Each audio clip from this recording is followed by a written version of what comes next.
Before you collect responses, you see if I click on this, it's going to give me that section where you can select anyone or something like that. Before you do that, go to more settings. I think this is Microsoft should move this settings option. If they ask me, I would put it next to preview. This is the wrong location for this setting. And I'll tell you why, because when I click on it, you'll be like, that's what I've been looking for a while. So settings allows you to change, do you want to record name or not? Because this is important. When the user sees the survey, it will tell them on top, your name will be visible to the client, or hi, Kamal, you are taking this survey. But if I uncheck this, the name will not be recorded and users will get notified that this is anonymous. The second one is one response per person. If you are sending a survey on my performance on this presentation, I don't want someone to submit the same survey 3 times because, you attended the session 1 time, so you get a response once. So that is why I would check this one. And for a lot of the service that I sent, I would only uncheck it if I have, IT help desk, or I'm doing something where the same user is highly likely to submit multiple surveys. Then the second option. A lot of people ask me, where's that? You can have a start date. If you're working on a survey, but you don't want to allow people to use it yet, then you might want to have a start date in the future. And then no one will be able to respond. Even if they have the link, it will say the form is not yet open. Once it's open, you can have an end date and it closes, because we have so many situations where there's a deadline, and that's how you add the deadline. If you don't accept responses, then the form, I believe, and I forgot this one, I believe it's going to be visible, but they can't actually submit any responses. I forgot if it's going to completely block them or not, but that if you uncheck it, then even if it's within the time frame, it's gone. Like, it's not going to work.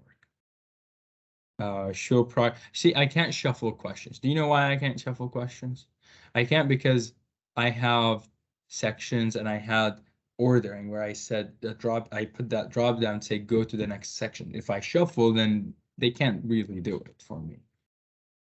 Show progress bar. I also really like this, especially for very long surveys, because at the bottom of the survey, so if I check this one now, and I go to preview and respond, you see that's the progress bar. You know how many pages you still got, and if I say no, the progress bar is now saying 1 page of 2. I mean, I have to submit. There's no other page.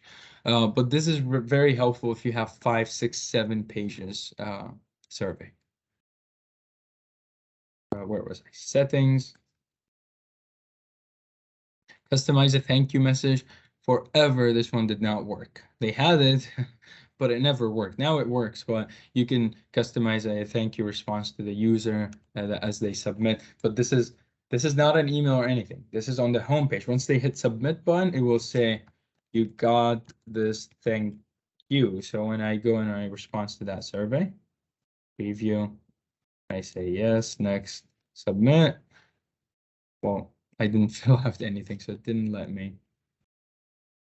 Oh, you see, the form is not started yet. So I guess when I uncheck that one, when I check to close the survey, I can still see the survey, but I can't submit it because I'm not allowing responses yet.